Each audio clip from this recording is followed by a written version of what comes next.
at the Smithsonian since Galileo retired. So, Actually, I was there. I was his graduate student. yeah. But he's been involved in space geodesy for a million years, and travels around the world, gives talks about it, and does a lot of research. And he's going to tell you the rest of it. But he's the guy. Okay, thank you. And thank you for inviting me. It's a pleasure to be here. Okay. All right, just let me tell you a little bit. The organization that I belong to is the Smithsonian, but it's part of the Center for Astrophysics in Cambridge.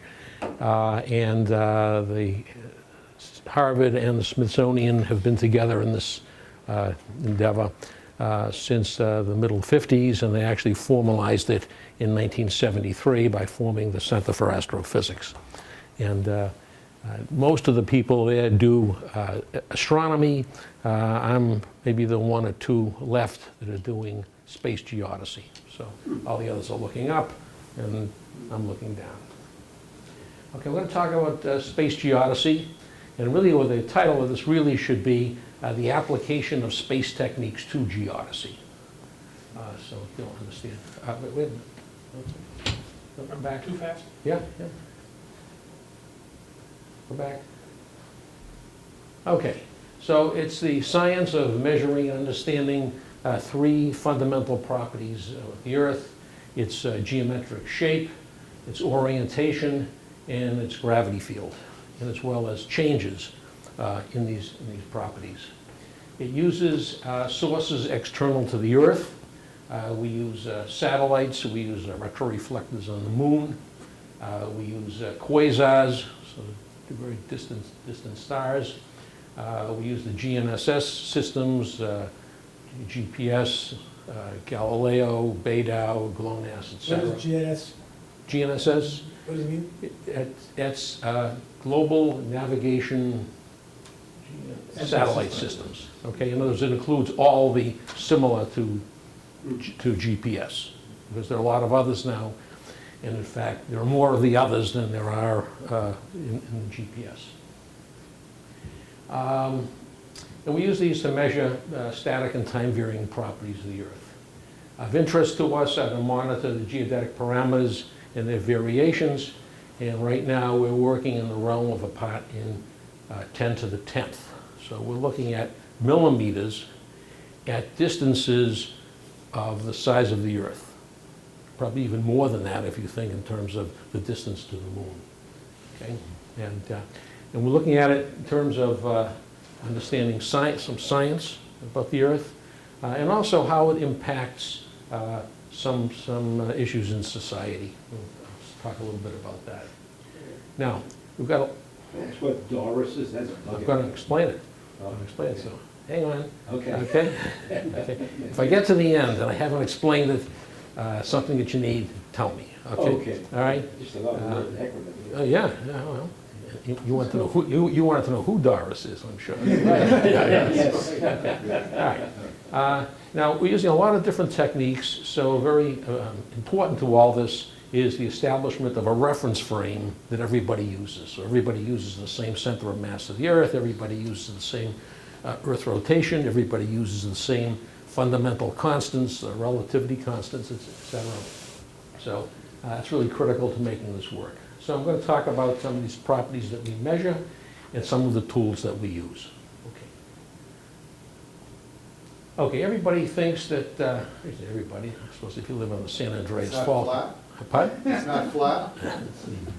It is flat. It's a Yeah, screen. yeah. Well, that's right. It's a disc. It's not spherical, it's round, okay? You gotta be very careful you don't fall off the edge. Okay. So, most folks think the Earth looks like this, peaceful, quiet, that's why they made it blue, etc. But in reality, okay, it looks a lot more like this. This is the Earth with bumps on it to reflect strength of the gravity field. Okay? All right. So some places where the gravity field is very strong, some places where it's weak. It has to do with the structure underneath the surface. So what's there? Okay? And it may also have to do all the way down to the core. Over here, you can see that it's not really a peaceful Earth. It has a lot of things going on in it. It's got a core that's rotating. It's got volcanoes. It's got earthquakes. It's got tides. It's got floods. It's got ice melting. It's got sediment in the Earth that's moving and building up. So there's a lot of stuff that's going on. And this program that I'm working on, which is a NASA program, is trying to understand some of these different things that are happening, okay, and how they interact.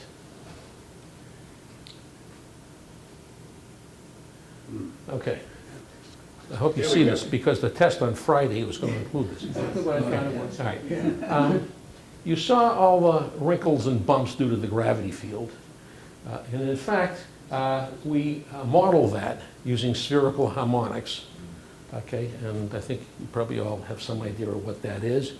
And we organize it in a way that we call tesseral harmonics. In other words, we look at the dependence, the zonal effects, that is the ones that a constant latitude, and then we also look at variations in longitude. And you model this, and this thing has a whole lot of terms to it, so if people want to do calculations with it, or model something with it, they can use this equation. I'm not going to go into detail, but just to let you know that some folks use algebra with this too. Okay? Next.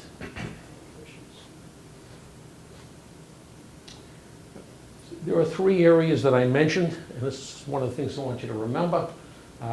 We take measurements of geometry, and geometry is essentially a length. Okay. It may be a length from here to there.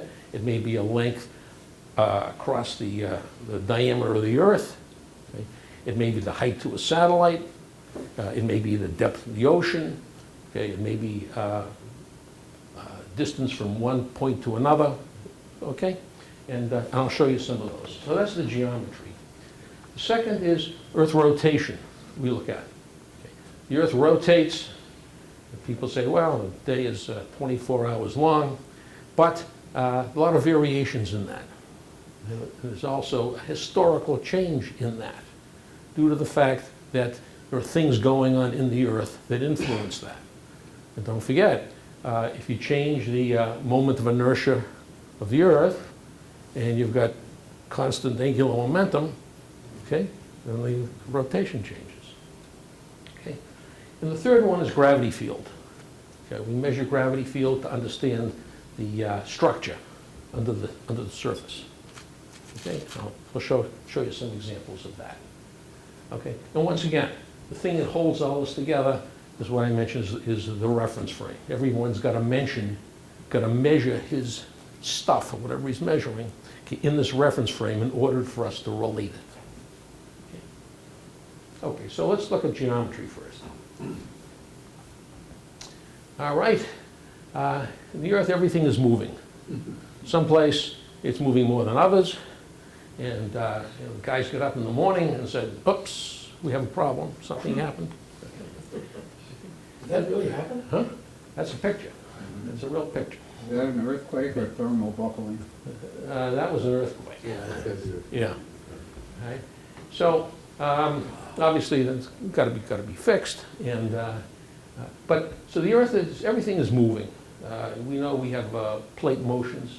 We know we have solid Earth, ocean tides. We know we've got loading effects due to the atmosphere, due to the ocean, due to the ice. We know we have earthquakes. We know we have volcanoes. We could continue this list down. We monitor a lot of this stuff with these space geodesy instruments. A lot of them being measured with the GNSS or the GPS or GLONASS or Galileo or whatever. But everything is moving. Everything is really continuously moving. And by measuring it, the scientists can then try and model and figure out what's happening. Maybe they could predict an earthquake. Maybe they could predict a snowstorm. Maybe. Okay. All right, so I'm sure you're all familiar with global tectonic plate motion. Okay. The plates are moving. Okay. They're being pushed around by the material underneath. they're crashing together, some are subducting, some are rubbing together, and in fact, some of them are moving quite a bit. Australia here is probably moving something like a meter every 10 years. Okay, all right. So if you were using this system to define the boundaries of your property, you might find that one day you're mowing the next guy's lawn. Okay, as you're out there mowing, you say, "What are you doing on my lawn here?" So let's take a little closer look at some of this detail. These were done with probably with GNSS systems, probably mainly GPS. And these little arrows show you the motions that have been measured. And the way they do it, they take a receiver and they put it down in a place. They take a measurement from here to there, and then they take it away, and they come back 2 years later, 3 years later, 5 years later, and they put it on the same platform, which has been instrumented in such a way that the instrument goes into the same place. And you do this several times, you can actually measure the velocity. You actually measure the motions, okay? And okay. So here you can see a global picture. And you can see a lot of activity along the San Andreas Fault. You can see motion into pushing into Japan, into China. You can see Australia moving. And from those, you can calculate the strain that's building up. How much is it building up year by year? Okay. These measurements, by the way, are measuring to a millimeter per year. Okay? They can see a change of 1 millimeter in a year. So a little closer look in the Middle East here. A lot of activity here, crunching along earthquake zone here. India pushing up here. That's why we have the Himalayas, you know, pushing, stuffing that material. Okay, so a lot of activity. This, by the way, was taken by Rob Reilinger from MIT. Some of you may know him. So you got the big scale with the plates, and now you start getting into the area between the plates and what's happening. Okay. Now, there are other things too about the Earth. You probably know that the Earth has a liquid core, and it's not a sphere. Okay. It's rotating, and because it's rotating, it has a blankness. So along the equator, it's pushing out. Right? And this ablateness, it probably amounts to about 20 kilometers. Okay, I mean, it's pretty sizable. Okay, and so we measure the ablateness by looking at satellite motion. And at first, when Sputnik 1 went up, a colleague at the Smithsonian was telling us, I was a little kid at that time, so I didn't participate in this, telling us they went out and they saw Sputnik 1 go over, and they had calculated when it should come back. Okay? Now, okay, it's supposed to come back in 93.5 minutes. They're looking. Doesn't come. What's the problem? Waiting, oh, there it is. It's a little late. It turned out that the lateness had to do with the fact that the Earth wasn't a sphere. Okay? As the ablateness of this Earth, okay, influenced the orbit, and the satellite arrived a little late. Okay? Now, if you take a look at this, you can actually see a variation in the ablateness. It actually changes. And these are annual terms. And what you see here, of course, are seasonal effects each year. You got, you know, loading changes, ice melts, water moves someplace else. So you get this kind of, but you also get an increase here, and it's leveling off, and it looks like it's going down here. And this area here was thought to be due to postglacial rebound. And what is postglacial rebound? Okay. Well, you may recall that the Earth had a lot of snow and ice packed in the northern areas, in particular over Canada, part of Europe, etc. here. Okay. So you have 3 kilometers of snow and ice sitting on there for thousands of years. And what it does is it compresses the Earth. There's a lot of weight there, so the Earth has a little springiness, and it pushes down. Okay, push down. Now, then decided to melt about 20,000 years ago. Started to melt. That melts, and now the springiness says, okay, well, weight's gone, so now it starts to rebound back again, called postglacial rebound. It amounts to about, in areas where it's large, maybe we're talking about a centimeter a year kind of thing, so it's slow. This was thought to be, still thought to be, the change in the Earth's shape because that Earth was rebounding. Okay, it's still rebounding. Okay, even today. Okay, it's still rebounding. Okay, it's slowly coming up, slowly coming up. Okay. I'm not keeping you awake, am I? No. Okay. All right. Just checking. All right. Okay. At this point, something else looks like it took it over. What could that be? Well, now what we think that is now we have some rapid melting of the snow in the polar regions. Right? Okay. That water is now moving from the polar regions to the equator. It's spinning. Okay. So the water is now piling up along the equator. And that's what's thought to now to be changing the ablateness. The ablateness. Okay. Does that cause changes in the coastline for countries that are along the equator? Probably would, but that's on top. Of course, that's on top of the general rise in sea level. Yes. On top of that, yeah. So water's piling up there, and that's why you might have more. Sea level rise may be larger there than it is someplace else. But hang on a minute. I'm going to show you some more pictures on this. Okay. So that's the change in the ablateness. You can actually see the physical thing that's happening in the Earth. Okay. In reality, this is really what we have. Okay. We've got all kinds of mass transport.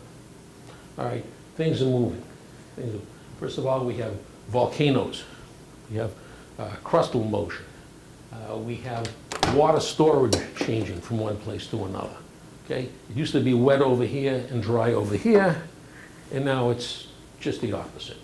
Okay? And that's due to climate change. We have sediment that's settling on the bottom. We have building of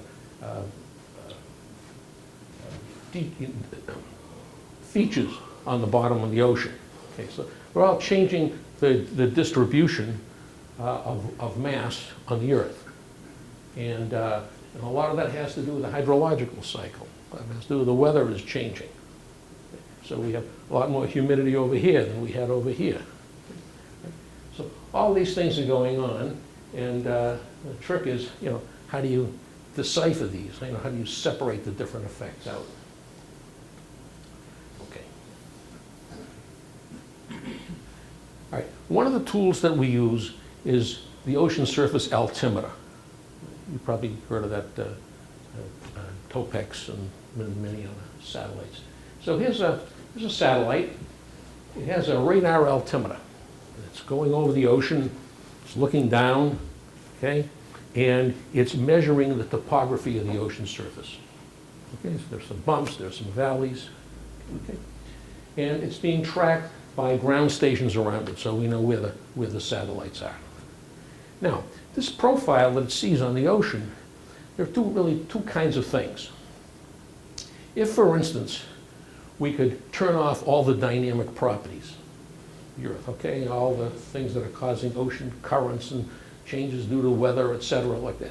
Take all of that out, just let the system reach a steady state. What would we be seeing if we're looking at the ocean surface? We're seeing essentially the gravity field, okay? Right? Because where the gravity field is strong, the ocean is being pulled down, and where the gravity field is weak, ocean surface bulges up. So you could actually see the detail of the gravity field in the altimeter information. Now, That's the stuff that doesn't move. Now, what about the stuff that's time varying? Well, that's really telling you about the dynamics of the ocean. It's telling you about the atmosphere, the climate, okay, that's influencing the ocean.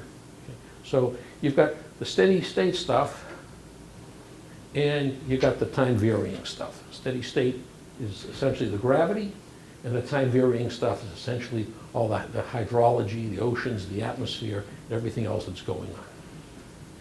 So, first of all, this is our measurement. I say our measurement, I mean the whole global community is measuring this. There are quite a number of altimeter satellites. This is sea level rise. Sea level rise since early 1990s. Okay? So you got all these satellites measuring this thing. So different satellites built by different groups, different companies, and putting them all together. And it's rising by a little over 3 millimeters a year. Okay? Now, does that mean that everybody sees 3 millimeters a year? No. Okay. Some people have water coming in from other influences, as mentioned earlier. Some people are in areas where there's postglacial uplift. Okay, so his area is lifting up, okay, and the ocean's going up, and he says, I don't see anything. I mean, the land is moving up along with the oceans. Another guy says, what are you talking about? He said, it's much larger here.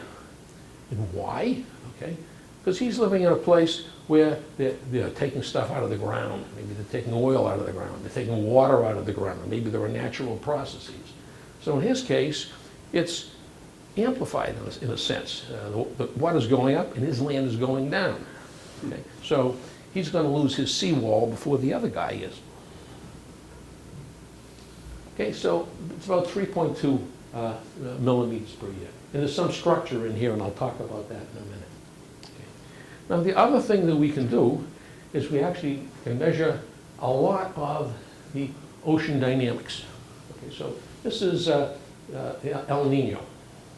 And the El Nino is where the area, warm water moves into an area. Warm water is less dense than cold water. So what happens? The warm water expands, okay, and the topography actually rises up.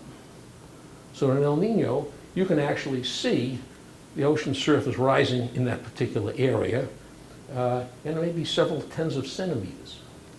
Okay, all right? I'll show you in a minute in a little more detail on that. On the opposite side, we have the La Nina, where cold water moves in. When you have cold water, it's more dense, so the surface sinks. So you can actually see that with the altimeter. So we can actually watch these currents. We can actually put that into models to predict climate, to predict the ocean dynamics, the ocean circulation. Go to the next one.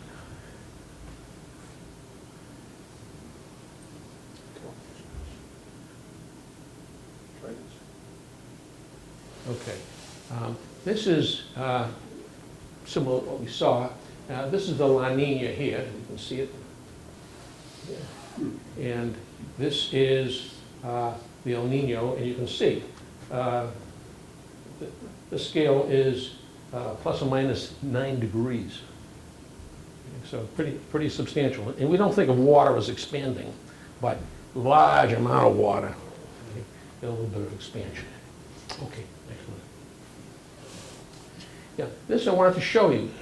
You can actually see some of the detail even when you measure the global sea level. Okay, so in other words, it's only happening in a region, but it's large enough that you can actually see it on the whole global sea level model. So here you see the El Nino from 1997. Here, and you can see the El Nino here from 2015. This is the La Nina here.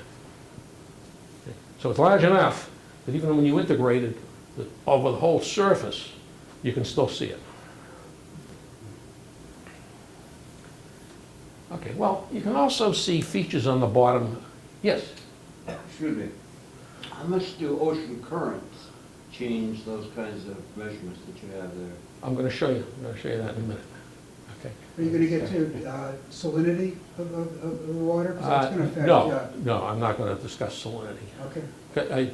How do you make, that's not included in the kinds of measurements that I mentioned here. I mean, there are people who look at salinity, who look at content, who look at color, who look at that The kind of stuff. density goes up, right? It's Pardon? more dissolved, the density goes up. Yeah, but I don't have anything on that Okay. yet. Mike? Yeah, you talk about integrating over the globe. Yeah. How do you do that with a finite set of measurements? No, you get the altimeter. The altimeter is going over the whole globe. In other words, when I showed you sea level, Is it actually, is the orbit actually moving so that you?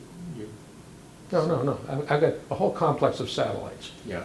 And that complex of satellites is probably covering the whole Earth. Look at the orbit, okay? So it takes its measurements, and everybody computes sea level from that. Okay, you're saying that the coverage is huge now. Oh, the coverage is essentially global. I'm not sure that, that how, there may be some areas in the poles that aren't covered, but I got another satellite that does that. I'm going to show you that one in a minute. Okay, so what you're seeing is the integrated global effect of just what's happening in that area. Okay, and I don't think anybody who looked at that didn't expect to see that you could actually see the El Nino and the La Nina effect in the global, in the integrated global sea level. Surprise. Now, structure in the bottom of the ocean, you do the bathymetry, you've got sea mounts, you've got stuff like that, okay? It's actually reflected in the sea surface. So you can actually see a signal on the surface in the altimetry due to some bathymetry below. You might have a sea mount, for instance. Now, it's not easy. We're talking about 1,000 to 1 magnification. So if I had a kilometer high sea mount down here, I might see a 1 meter effect on the sea surface. Do you understand why? It's gravity. Where does it go up then? Pardon? Gravity would pull it down. Maybe different material. Different material. Okay. Yeah. So, but anyhow, the thing I want to point out is we can see a lot of information on the sea bottom by looking at the altimeter. Okay, so you can see different kinds of structure there. I'm not going to interpret that over there, but like I say, that's what we measure, and I'm quite amazed that you could see that. By the way, when I started out doing this in the 1960s, we were measuring things to 5 meters. 5 meters, okay? And some of us built laser tracking systems, which I'll show you later on. And when we broke 1 meter, it was a celebration. Okay? Okay, and now we're doing, if we look at lots of data, we can do a millimeter. So it's a lot of things have happened in that time. Okay. Yeah. Now, another thing we can do with the altimeter is we can look at lakes.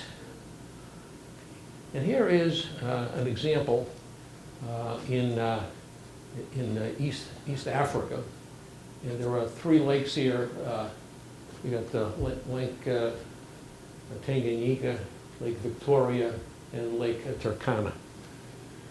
And what you can see here is the altimeter measures the profile, measures the amount of water, I guess, by the height that you see in each of those lakes, and monitors them.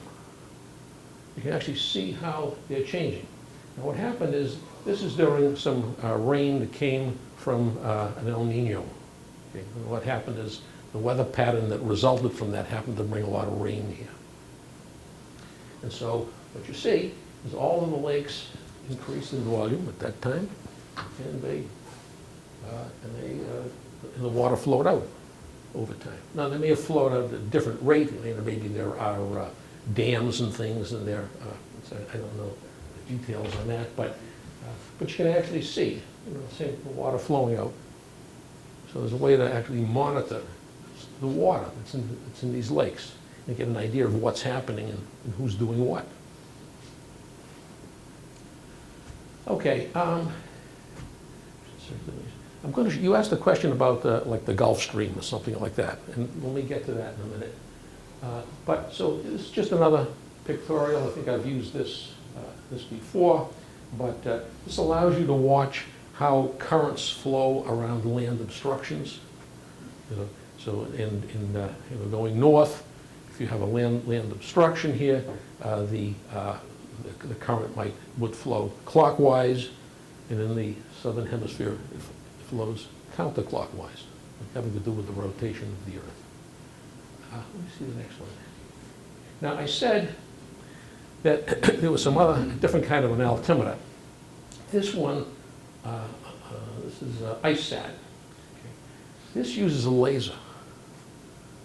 So instead of a radar beam measuring the topography, this has laser, which shoots out 6 rays and measures the general region of what's happening. Okay, and it's used for ice.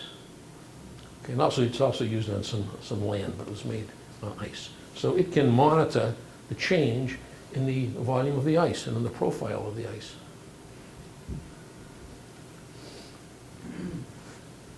Okay, next one. Okay, so let's talk now about gravity field. Okay, now the long wavelength components of the gravity field. Okay, we measure those by monitoring satellite orbits.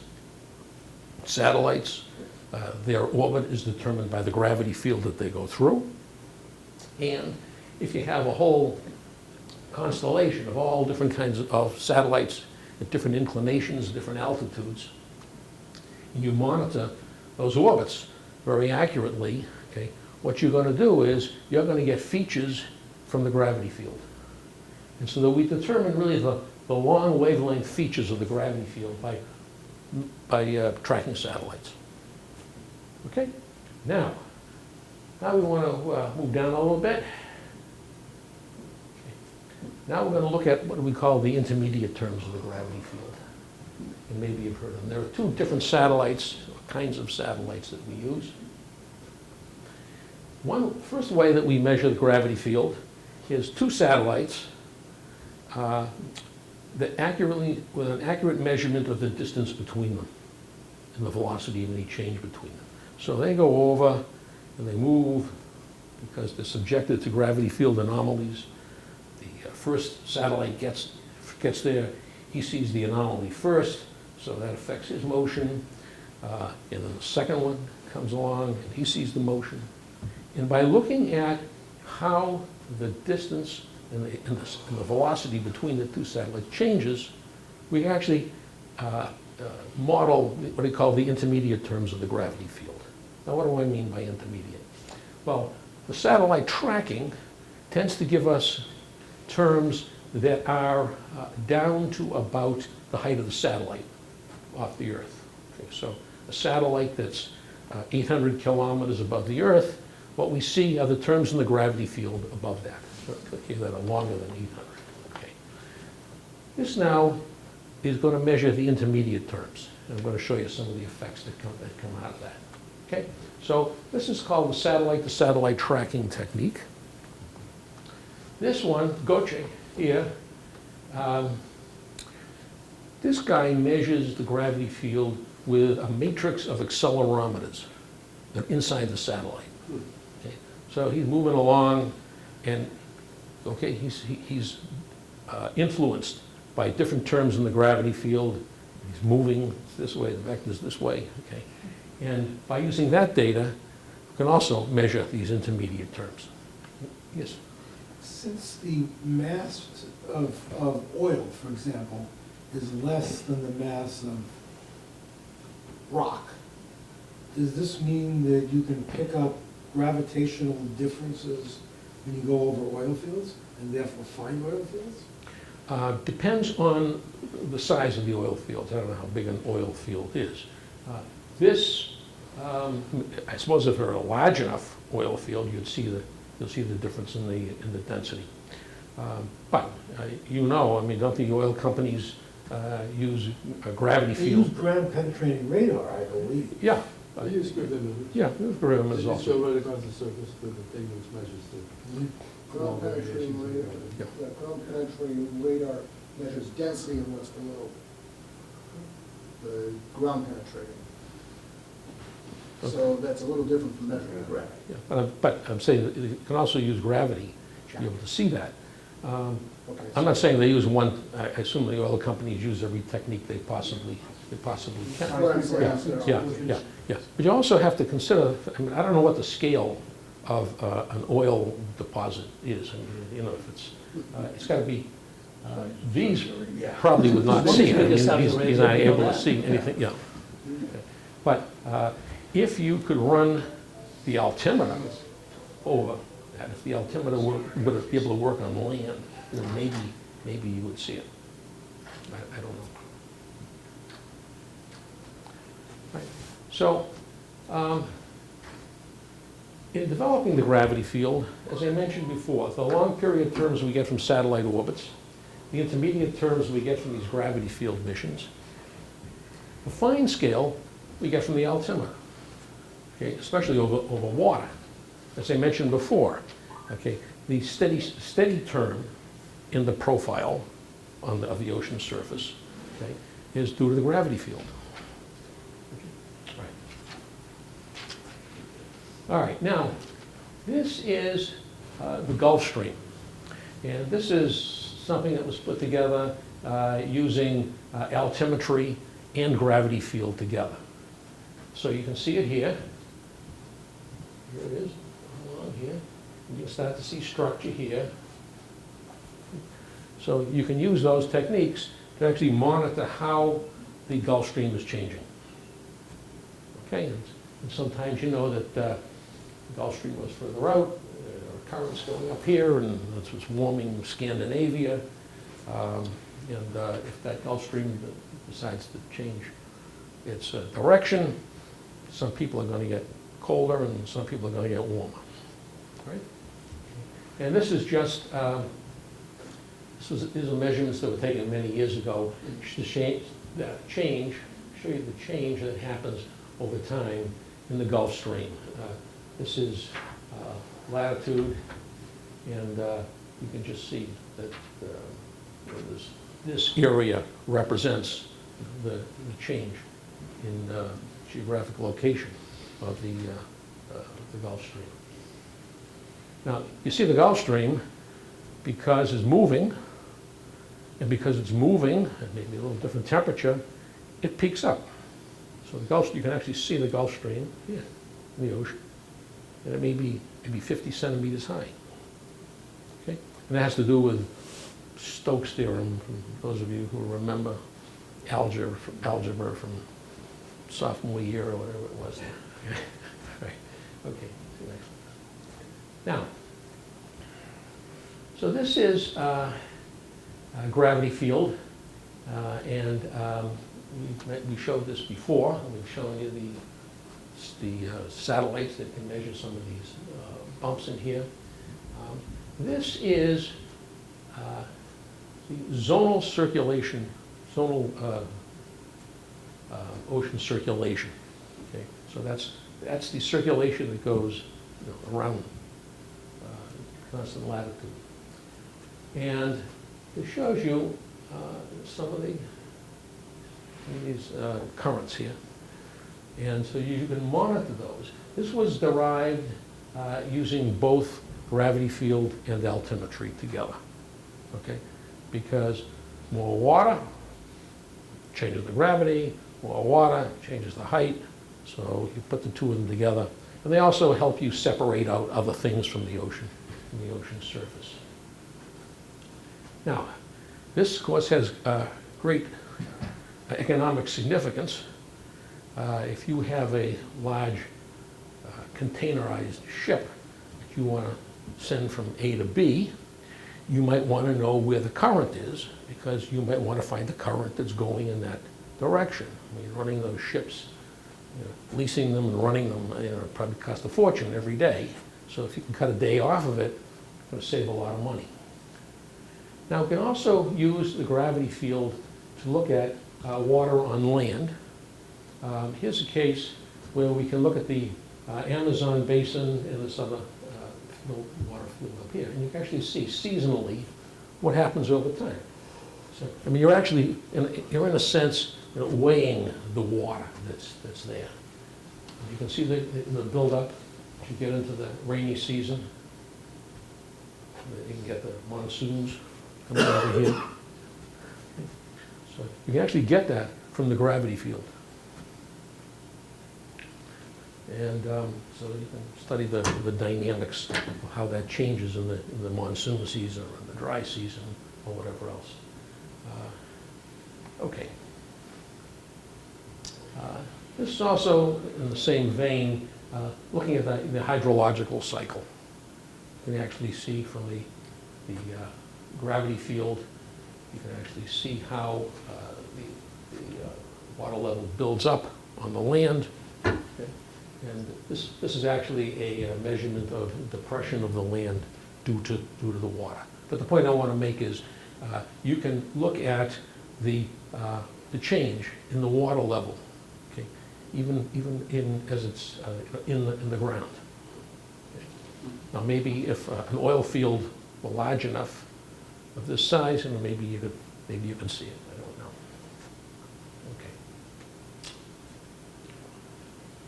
All right. I mentioned also the third area that we work on is Earth rotation. And I'm sure you saw this picture before. We measure Earth rotation, and we see. First of all, there are. This is length of day. Okay, so we have a way the Earth comes around. It's lined up to that, so we know what the length. We can measure the length of each day. So first of all, we have annual periodic cycles in here. Okay, and that's because stuff moves around. It's different in the winter than it is in the summer, so you can actually see it. We're measuring length of day continuously with several of these techniques. Okay, and so you can see that, and you can see this here. And some of it has to do with climate. There's some thought that it may be coupled to the magnetic field. Some people think that you can look at the core angular momentum. You get a measure of how that's changing by looking at the length of day. Okay. Now, this is the short term. Over the long term, we also know that the length of day has been getting longer. You know that? Okay. Over time, the length of day is getting longer. Now, we knew that before the space age. How do you think we knew that? Mike can't answer because I already gave him the answer. How about the position of the stars? Position of the The stars. constellations that they observed Okay. are changing in Wait a minute. configuration. Okay, but the actual way that we knew were due to eclipses of the sun. Okay, so we have a length of day now. It's 24 hours, 0.00000. And someone said, well, I wonder what would happen if I took that length of day, and don't forget, I mean, I know the motion of the moon and the Earth in its orbit very, very well, and I propagated it all the way back, okay, because I see here that some guy in Alexandria wrote in his iPod, which in that day was a piece of granite, okay, wrote in here. I was home eating lunch, on my lunch break from my job, and I was sitting outside on a beautiful day, and suddenly everything went dark. Everything went dark. It was so dark I couldn't even see the fork in my hand. The sun was gone. And I waited and I waited and I waited, and a little while later, the sun starts coming out again. Okay? And it was right in the middle of the day, because that's when I was home for lunch.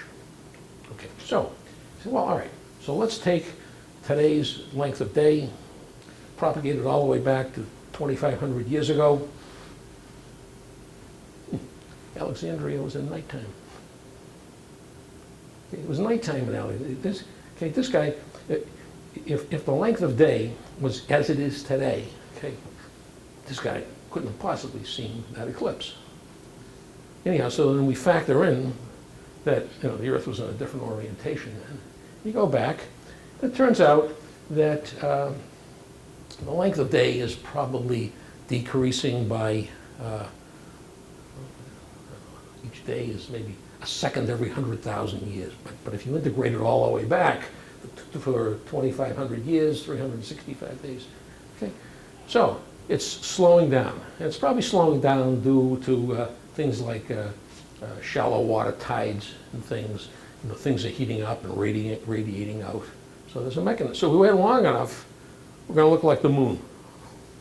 Okay, I'm not seriously concerned about that, but maybe the young people today might be. Okay. So there's a lot of physics in the Earth rotation, and so a lot of folks are studying that. Okay, I mentioned before post-glacial rebound. I don't have to spend much time on that. 3 kilometers of ice piled up, melts, the Earth rebounds over time, and that's how we see post-glacial rebound today. Okay. Now, here's something a little different. Tsunamis. Okay. Oops, I shouldn't have parked my car there, right? All right, so obviously this is a big issue, a big societal issue that needs to be addressed somehow. We're certainly not going to stop it, but what we want to do is we want to make sure we get information as soon as possible so people can take some kind of action. Okay, the next one. All right, we know there are certain areas all along here where there's a lot of seismic activity, and we know that the tsunamis are caused by movement of large masses of ice, of land, of stone. Okay. Rises, creates a wave, the wave goes across the ocean or across this or across there, and lands someplace else, and as it comes into the shallow water, it builds up, okay, and therefore very deep water inundates the land over there. Okay. In the middle of the ocean, the tsunami may be 50 centimeters or a meter or something like that, but when it gets to the shallow water, it's built up much of the same way as waves are. You see them at the beach. Okay. So here's what happens, just a little pictorial. Some earthquake happens, so the subduction pushes up, moves some land over, moves some land up. Okay. Next. Okay. What happens is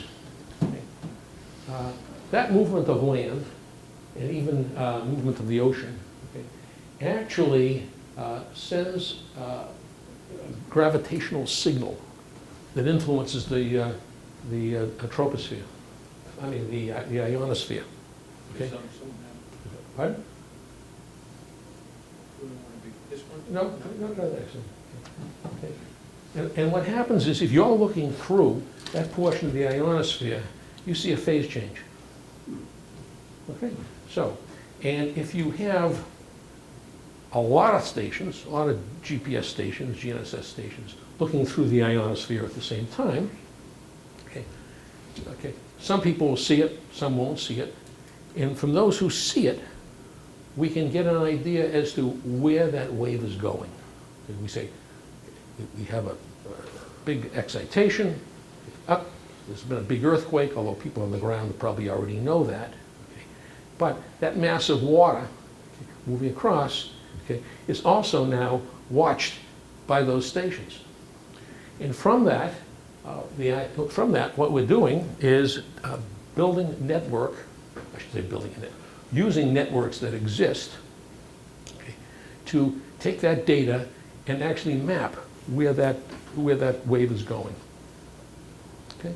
And there's an international program that's being developed now out into the Pacific and into the Indian Ocean. These have to be stations, of course, that have direct communication with some central place where these things can be processed. So if you've got a GPS receiver, but you're not in communication, it's not going to do any good. Okay? You need the information quickly, it's going to be analyzed quickly, and the results have to be distributed quickly. So a lot of activity in the Pacific, a lot of interest, of course, in Asia and in the Indian Ocean. And the real problem may be, once I have the information and I send it to you, how do you get it to your people? Okay, and that's, you know, and that may be, you know, you may have speakers out on beaches and things like that. Mike? Yeah, how do they actually measure that phase change? What do they monitor? Well, they're taking data continuously. Yeah, but I mean, what phenomenon? Are they doing a reflection off the ionosphere, or? No, it's a delay. They see a phase delay, so I understand. When you say gravity waves, you mean, these are actually waves in the atmosphere? Yeah. And so you Yeah. can monitor. I mean, these. you've got to realize, there's a lot of mass moving here, yeah. All right, I'm not going to spend much time on this, but we also use synthetic aperture radar and interferometry to look at details on the ocean surface, to look at details on land, for instance, strain building up for there may be an earthquake danger, look at ice fracturing. Okay, so that'll be for another day. We also do occultation work. Okay. You have a high satellite, okay, and a low satellite. High satellite might be GPS, and the low satellite orbiting the Earth. And you look at the link, the radio link, between the low satellite and the high satellite. And as that link begins to cut through the atmosphere, okay, it's moving down to the surface of the atmosphere, okay, you can actually discern a lot of information about the constituents, the carbon dioxide, the water vapor, et cetera, like that. But as I say, that's another day. All right, so I've talked about the satellites, I talked about the altimeters, I talked about the gravity field satellites. And there are also you know, satellites that do the INSAR stuff and the occultation stuff. All right, let's go on. All right, so I'm going to talk now about some of the ground-based systems. Okay, all of this depends on being able to measure stuff from the ground. Okay. All right, whether it's the orbits, whether it's the height of the satellites, whether it's, in fact, where the GPS satellites are. Okay. So some of the techniques, and I'll discuss a little bit about each. One is long-base radio interferometry, called VLBI. One is satellite laser ranging.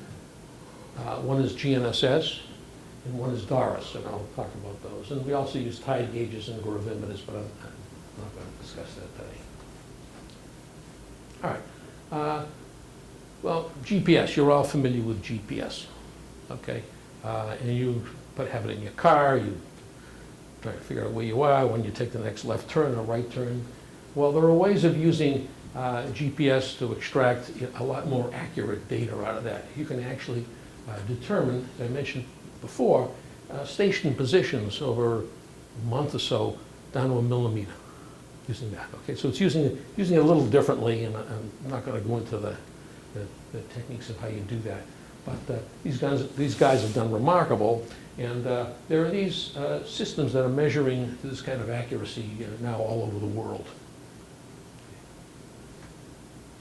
Oh, just to mention the fact, in GPS, the satellite broadcasts the signal, and the ground station picks it up. And then the ground station has to get that information back somewhere for someone to analyze it. Okay? Some of the GPS stations now have direct communication. In other words, as soon as they take the data, they're broadcasting it back so someone can start analyzing it.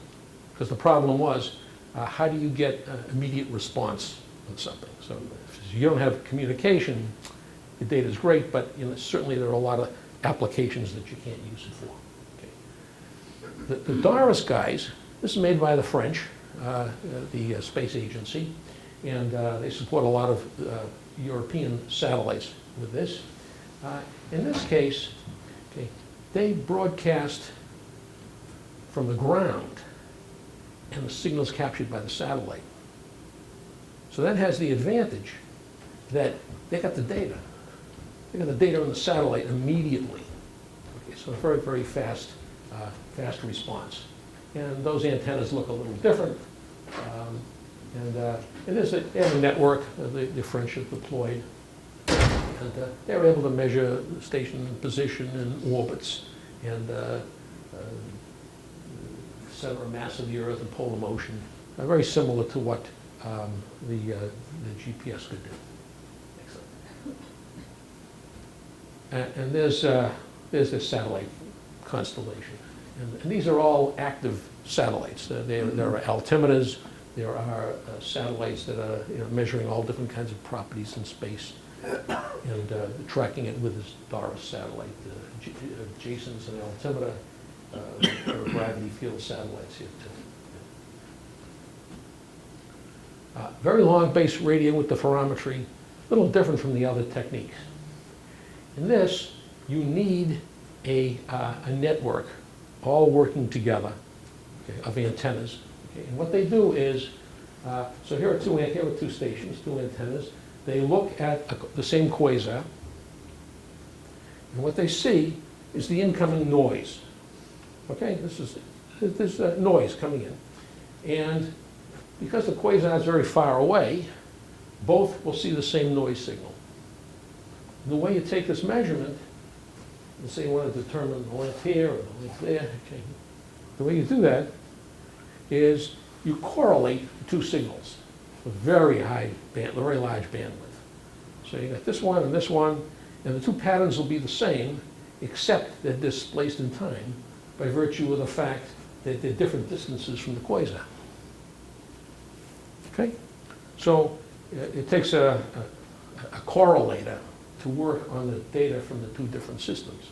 Okay? But this has the advantage, of course, that this is tied to what we call the celestial reference frame, or the inertial reference frame. So it's a very big advantage. So if you have a whole network of these things, and we correlate all the signals coming in, which is a jagunda job, I don't mean to belittle that at all, you can actually determine the relative positions of the different stations on the Earth. And not only that, if you're monitoring it while the Earth is turning, okay, these patterns move. Okay, they're moving, okay. I was like that, now I'm like this, now I'm like this. And if you take those patterns, okay, look at it, you can actually monitor very accurately the rotation of the Earth. Okay? Okay, this is the one that I've spent most of my time on. And this is laser ranging to satellites. And these are satellites that have retroreflectors or prisms on them. Okay, so that you can enhance the signal coming back, you can enhance the cross-section very significantly by properly designing the cubes. And we've got, probably now about 120 satellites that we track. It's a global network, the Russians, the Chinese, the Europeans, the Australians, a big community. I say about 40 tracking sites. The observable sharing? All sharing, yes, all sharing. Yep, not only sharing data, but sharing information. Here's something we developed, so we have meetings every year, and people go and they want to say, oh, gee, that's amazing, how did you do that? And I say, well, we're doing it this way. So there's a lot of comparison, and by the way, at the moment, there are some difficulties with that, as you can probably imagine, but I won't go through that. Okay. Are you listening? Okay. All right. All right. So the observable here is a two-way range to the target. Okay. You fire the laser, bang, reflects off the corner cube, comes back, so you've measured the two-way range. Okay, in time.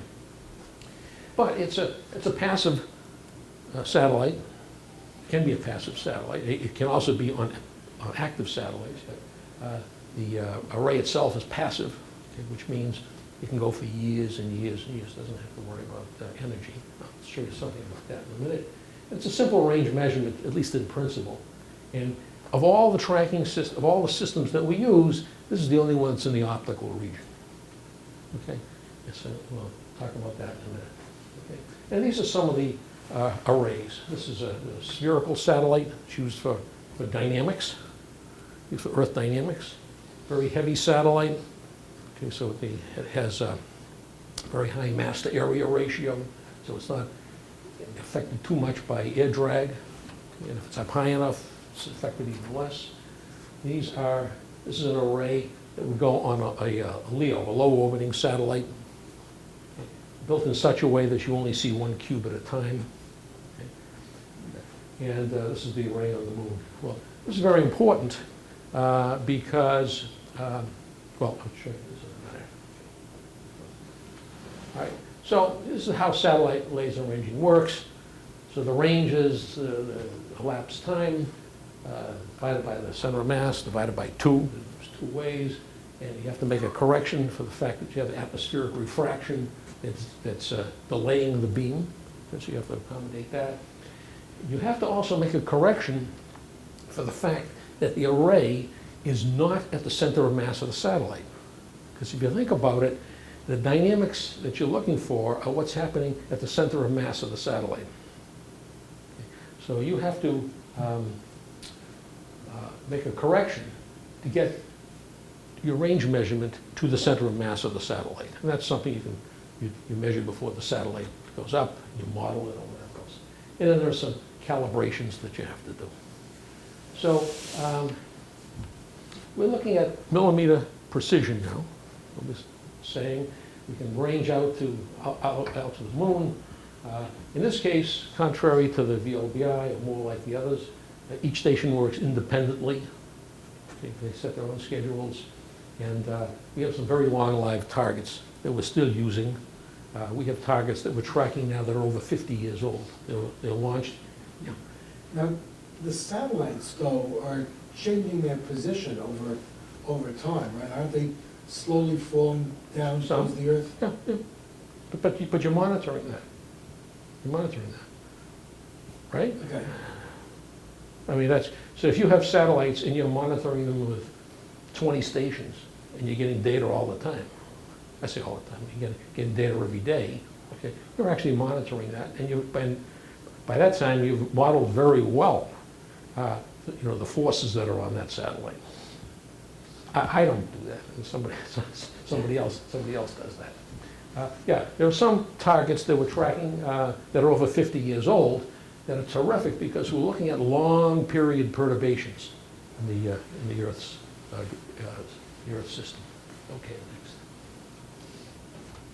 And these are some of the stations look like. Some of them have got domes on them. Some of them have sliding roofs. And some of them are in combination with the laser and the VLBI, and probably Doris and probably also GNSS. There's a picture of the system going into Metsahovi in Finland. You're here in China, huh? Yeah. Oh, the Chinese are very big participants. So are the Russians.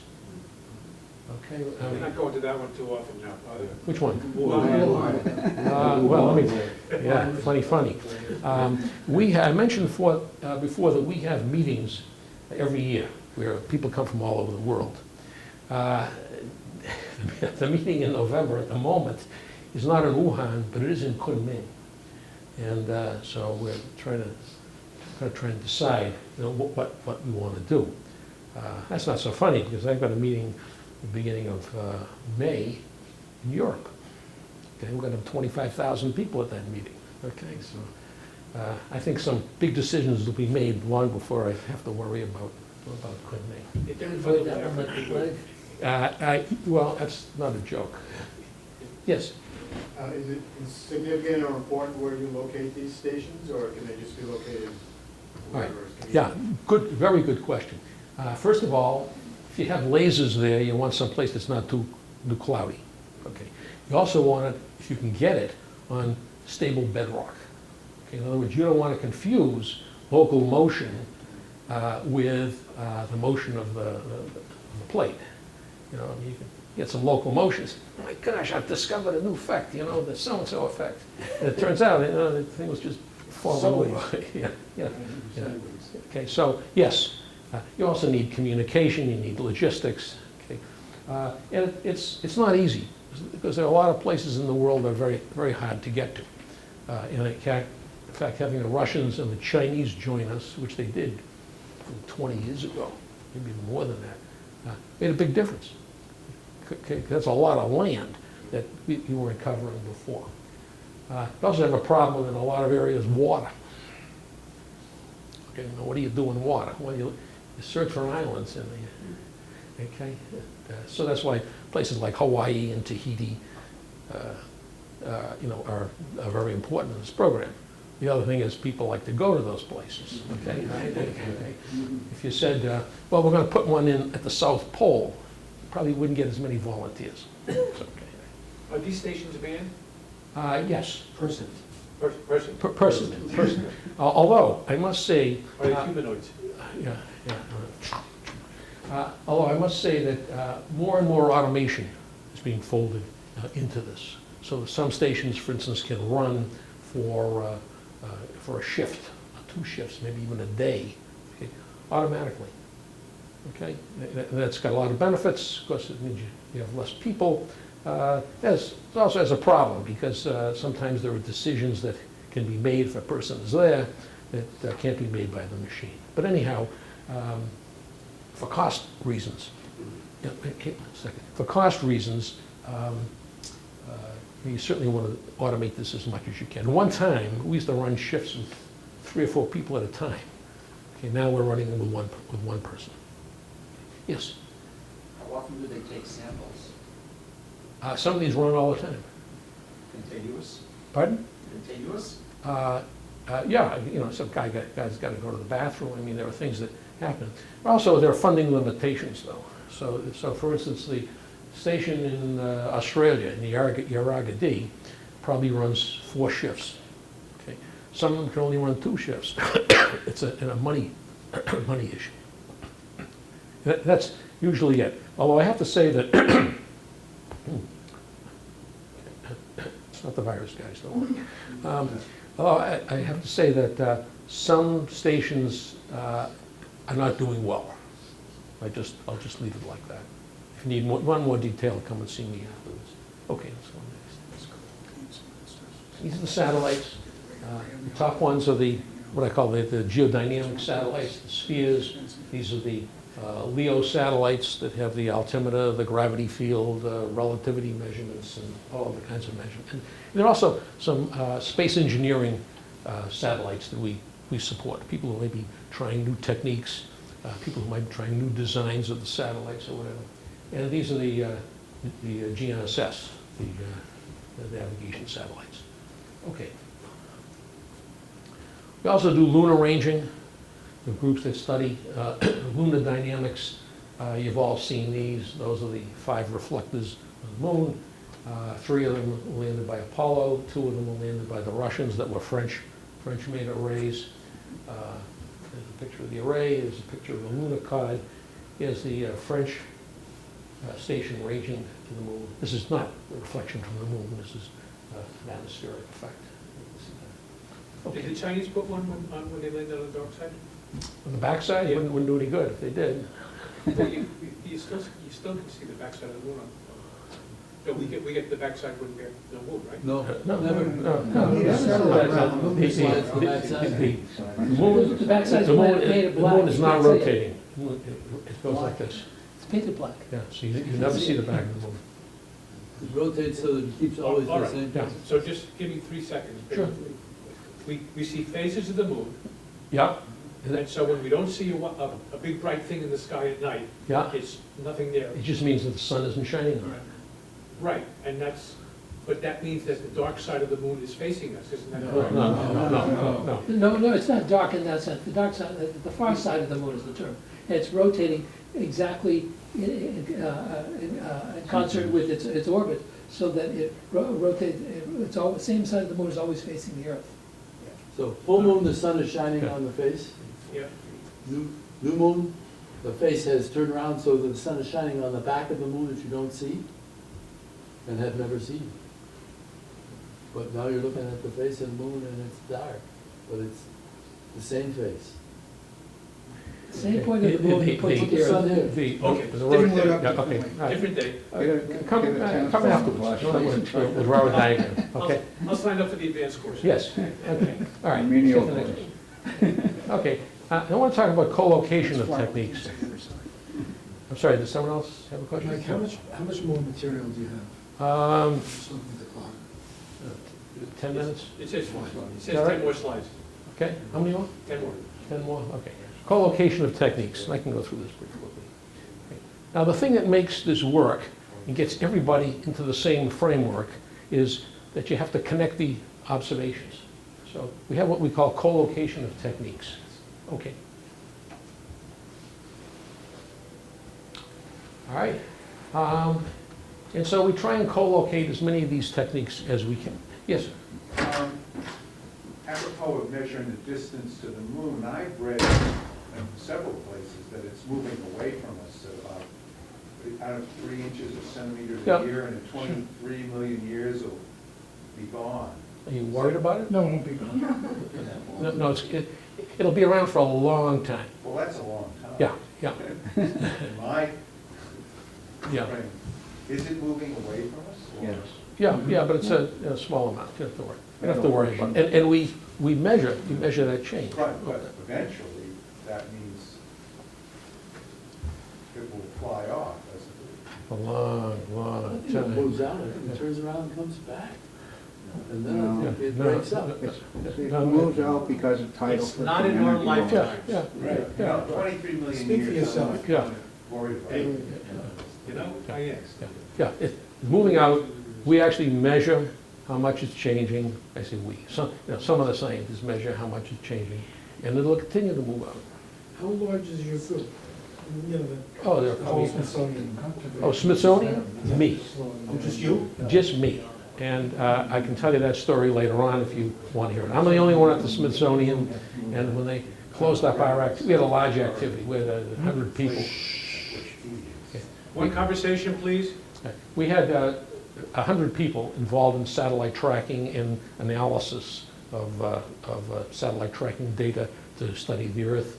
And our program came to an end in 1983 when NASA decided to consolidate because they had a number of different centers that were working on it, and they consolidated it all. And we proposed for the whole deal and did not win. I'm saying the Smithsonian. And so our program closed up, and I was getting ready to go elsewhere. I was interviewing for jobs elsewhere, and it was being very successful. And the NASA guys called me and said, where are you going? I said, well, you're closing out the program. He said, no, not you. Not you. We want you. So what happens when you turn 65?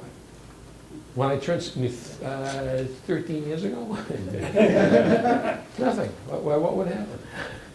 Okay. I have, NASA provides money to the Smithsonian Institution for me to work on this program. Okay, so, He's on a perpetual grant, he's saying. yeah, forever, forever, okay. Till the moon is gone. Huh? It's- No, It's tied to the length of the moon. No, you saw that, some of those spherical satellites, they'll be around for a long time. Anyhow, so, you know, why do we need all these different kinds of techniques? So first of all, every technique measures things in a little differently. And sometimes you think that techniques are measuring the same thing. Well, it turns out sometimes it's a little different. Little different things to contend with. So first of all, some of the techniques are terrestrial, most of them, and some of them, like the VLBI, are in the celestial reference frame. Some look at ranges, some measure range differences. For instance, if you take a measurement with a GPS, okay, you're actually developing your data from range differences. Okay? And some measure range directly. The things that measure range directly are in a little better position to measure, for instance, the center of mass of the Earth. When you start deriving your data from range differences, okay, or range changes, okay, you essentially lose the integration constant. Okay, but that's what I want to say there. Okay, some broadcast up, some broadcast down. Some are radio versus optical. Some have active versus passive, and of course different geographic locations. And the point I want to make here is each technique has different strengths and different weaknesses. And what we're trying to do, 1 millimeter, very ambitious. So the combination of collocation allows us to take advantage of the strengths of some and mitigate the weaknesses on the other. Okay? So these are some of the different kinds of things. The SLR, for instance, finds the center of mass of the Earth, and also scale. Scales like GM, the gravitational constant. VLBI, Earth does more than Earth rotation, and the celestial reference frame. It also measures scale. VLBI and SLR together do scale. Okay. GPS provides global coverage very accurately. And Doris provides also global coverage. So each brings different strengths to the mix. And what you get through is this soup, which hopefully has the answers that you want. And the way we do that, which is a little funny, I'll tell you in a minute, is in locations where more than one technique is located, and almost every station has more than one technique. Everyone's got GPS. Some have VLBI, some have SLR, some have Doris, some have 2 and 3 of those combinations. You need a very accurate survey between the techniques, because you have to connect them to better than the millimeter, which you're trying to build this whole framework. And interestingly enough, this has historically been one of the biggest problems. Okay? You're measuring the range to a satellite, to a millimeter, and now you're trying to connect these things. And the problem is, where's the reference point? Where's the reference point? Now, traditionally, you think that you have an intersection of the axes on a azimuth altitude instrument. That's not so easily said, okay? Because that intersection is inside a lot of metal, stuff like that. Same with the VLBI. With the Doris and the GPS, the problem is you've got to find the radio, the reference point of the radio signal. Okay. Okay. So anyhow, the message here is it's being done now. I mean, it's an elaborate process, but it wasn't so simple. Okay. We also have collocation in space. We have satellites that carry 2 and even 3 of the techniques. And if we did our measurements properly before the satellite was launched, we're in good shape. If not, we have to try and back it out. And presumably, the offset between techniques on the satellite doesn't change once it's launched. But this was just the SLR network as it's being laid out. A lot of new stations coming online. Now, there was a study by the U.S. National Research Council. It's done out about 10 years ago or something like that. And I'm not saying this is the only one of this type. Yeah. Going back to the reference points, and when you talk about a millimeter, aren't the satellites themselves changing? Well, but the orientation may be changing. So you've got to know the orientation of the satellite. But the satellites that we're doing the highest precision on are the spherical satellites. So the orientation, so we thought, doesn't matter. There is, however, as it turns, okay, you actually do see changes as you look at a different set of cubes. And there are some new cubes now that are being developed that will go up on it's called the LARAS-2 satellite. Okay, that will reduce that. But so you may be at 3 millimeters before. Okay, but now recognize you're taking lots of data, so you're integrating over lots and lots of data. So if you determine the motion of 2 different stations, let's say, you're using a lot of data. So you've averaged over the variations on that satellite. But yes, that's not a trivial problem. The National Research Council did a study, I think it was about 10 years ago, and they asked the question, okay, what kind of positioning precision do we need as a function of time scale? Okay.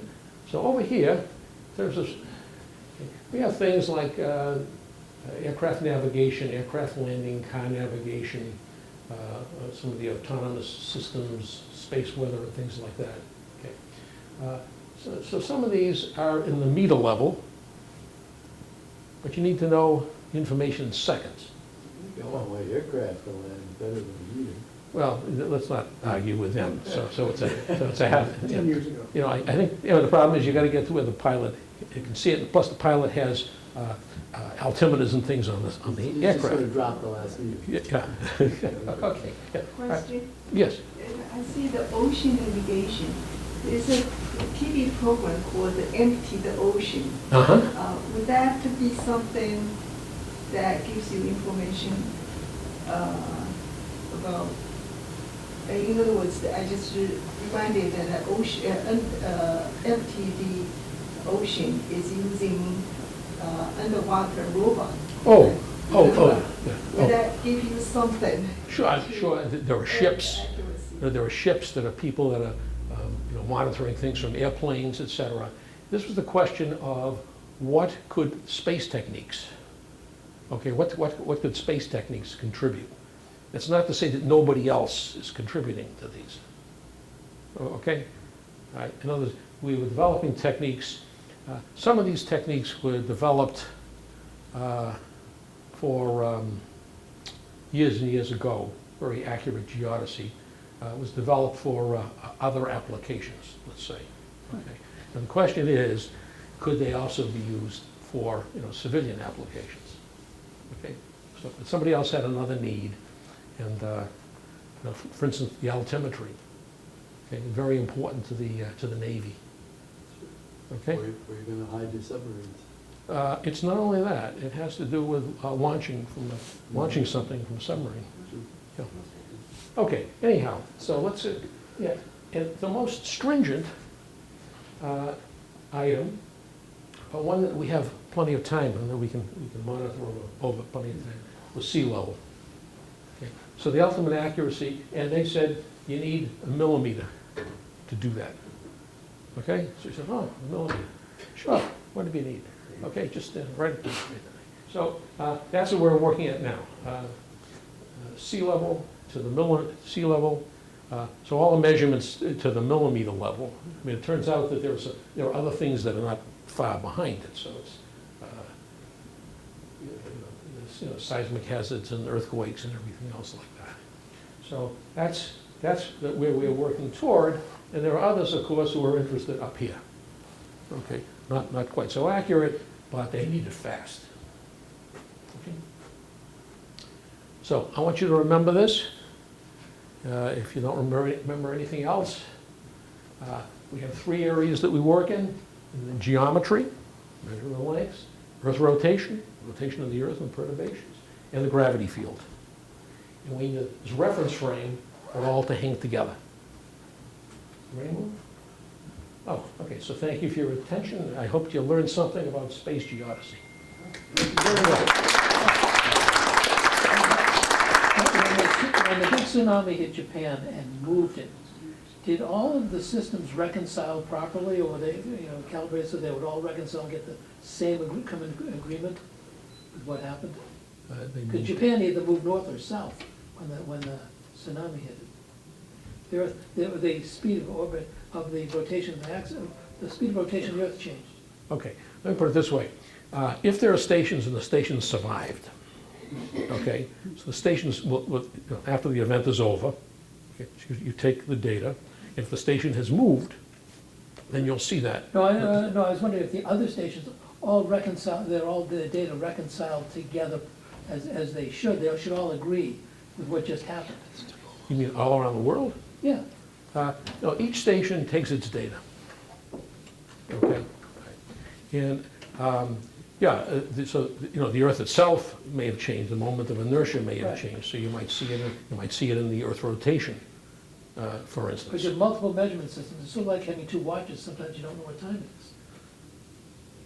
They're both right exactly once a day. Yes.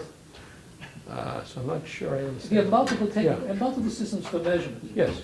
In laboratories anyway, when you have multiple systems for measurement, they seldom agree all the time. Yep. So I was wondering if you stress the system, like move Japan, do all the other measurements, like of the Earth's rotation velocity, do they all agree?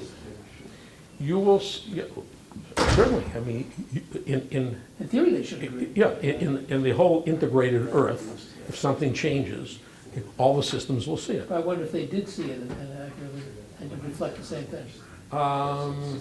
Well, you did see, for instance, I showed you the El Nino and the La Nina there, so you could actually see that. In the dynamics, good question, I don't know. I mean, my initial response is, yes, everyone is measuring the same system. Again, they're all using the same techniques. So if But you're stressing it, that's why. So if there's a change, there's a change in the moment of inertia of the Earth rotation and the motions and the satellite orbits will change, so the stations will see it.